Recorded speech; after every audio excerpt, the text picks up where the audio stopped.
Hey, how you doing out there? My name's Thierry Damiba. I'm a developer evangelist at arcade.dev, and welcome back to TDAI. We touch down with AI and react to the latest news. Today, we have a pretty exciting story. Anthropic just dropped Claude Fable 5, which is a Mythos class model that they've made safe for general use, and also some wonderful art here. So Fable 5 capabilities exceed those of any model we've ever made generally available. So it's the best model that Anthropic has ever released. We have some nice benchmarks here showing you that it is the best model that they've released. And the big kicker here is that Fable 5 and Mythos 5 can work autonomously for longer than any previous Claude model. So if you've been annoyed with your model not taking those tasks all the way to the end, then you're going to be really happy with this model. But there's also this agentic coding, which is obviously kind of the big thing right now. And Fable 5 shows great performance on agentic tasks as well. Today, though, I want to talk about something else, which is what are the new paradigms that are created with Fable? So I want you to picture an intern that has God mode. Your company just hired this intern. They came from a great school. It's their first day. They're cracked. They can read every document in your Google Drive. They can approve expenses. They can deploy code to prod. They can email customers. They can update Salesforce. They can create Jira tickets. They can access your internal systems. But nobody knows exactly what they're doing. There's no manager approval. There's no permission checks. There's no audit trail. Obviously, you would never give an intern that kind of responsibility, permission, and access. But that's exactly how most companies are running their AI agent workflows today. The first generation of AI infrastructure focused on helping models think. So we got better models with more context, longer memory, better reasoning, and it worked great. It was awesome. Today, agents can analyze documents, they can summarize meetings, write code, answer questions, even generate reports, create images, etc. But enterprises run into the same wall. The analysis is useful, but it's the actions that actually create value. The real return on investment starts when the agents stop telling people what to do and just start doing it themselves. So can your agent close that support ticket? Can it update Salesforce? Can it create a PR? Can it provision an account? Can it approve the request? And the moment that the agent starts taking action, everything changes, because now it's no longer a reasoning problem. It becomes an authorization problem. Most teams make one of two mistakes. The first mistake that we see teams making is giving the agent their own identity. So the agent gets a service account, it gets its own credentials, it gets its own permissions, and this feels safe until you realize what you've built, which is an employee with limited access can now ask an agent to do things that they're not allowed to do themselves. So going back to the intern example, the intern doesn't have access to your payroll, but the agent does. So the intern can now say, hey, how much is the CEO's comp? Questions like that, the agent would happily answer for the intern, even though they obviously don't have access to payroll. The agent actually becomes more powerful than the user, and now the intern has God mode.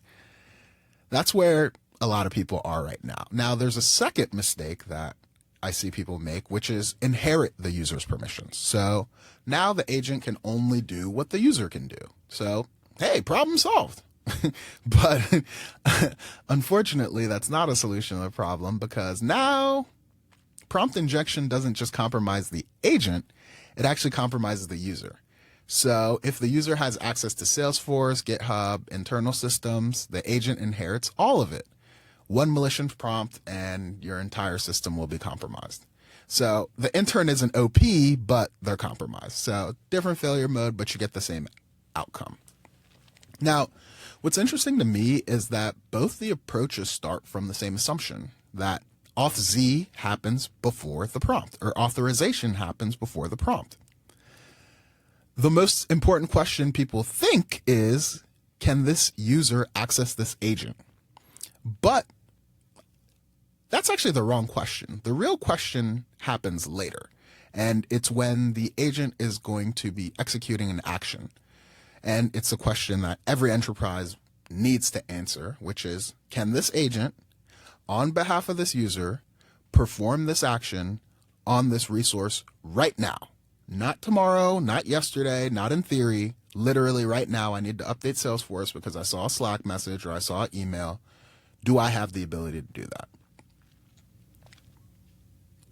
And authorization is only the beginning because your company probably already has security systems. You've got identity providers, you've got DLP systems, you've got CM platforms, compliance tooling, you've got audits. The problem is none of those systems were designed for agents. So security teams end up reviewing each agent individually. When we start scaling these agents, right, Fable, one of the things it can do is spawn 5 levels of subagents. So you've got Fable at the top, it can have a subagent, that can have subagents, that can have subagents, that can have subagents.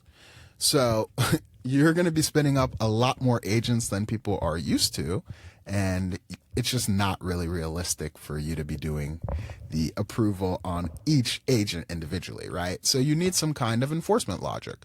Every deployment becomes a new approval process. The result is very predictable. You get a bunch of prototypes, but you don't really get production deployments. And let's say you solve auth. You're living in a world where auth Z is completely solved. You're not worried about it. You still have to worry about execution because agents actually operate inside of businesses, right? Not just in demos.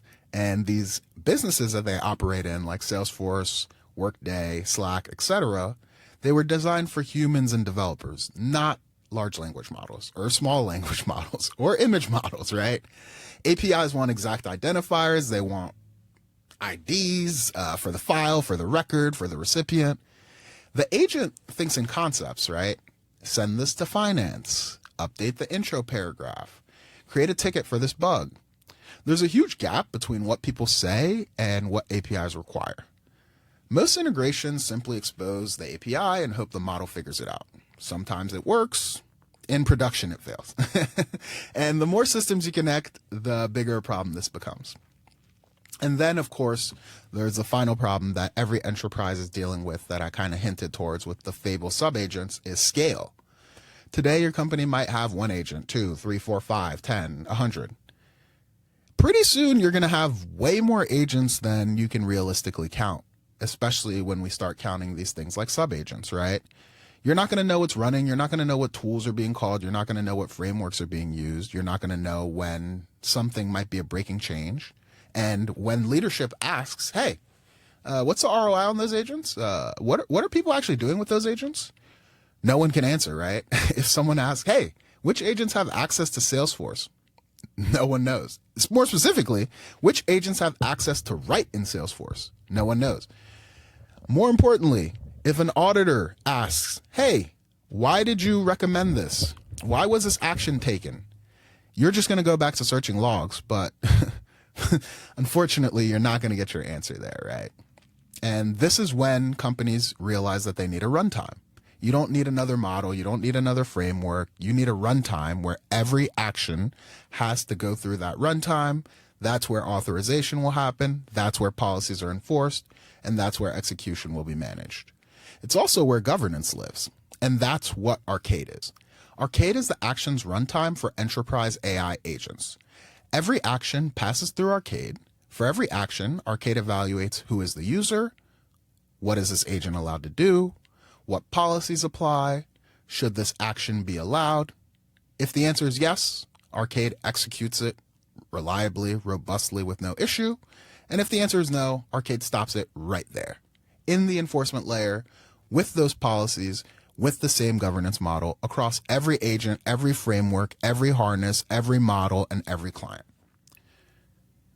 What's the benefit of that? Well, security can improve simply the enforcement layer one time, and then developers can just keep cooking, baby. Agents work across the systems where the business actually runs. Leadership gets that visibility, ROI calculation that they're interested in. Auditors get clear, clean answers to their questions when they ask, why did this agent do this?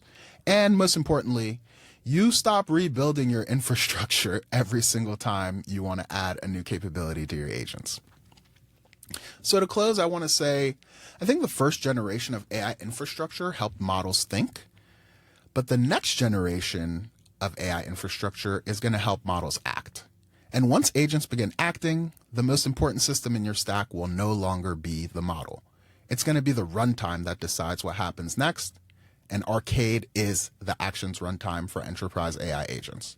So if you're out there testing out Fable, testing out these new models that are coming out, and you're deploying a lot more agents than you used to, or you're trying to build agents that multiple people can use at once, or you need to be able to answer questions about ROI or audits, just remember that Arcade is going to allow you to know who the user is, know what the agent is, know what access the agent has, and if it can take the specific action on that resource.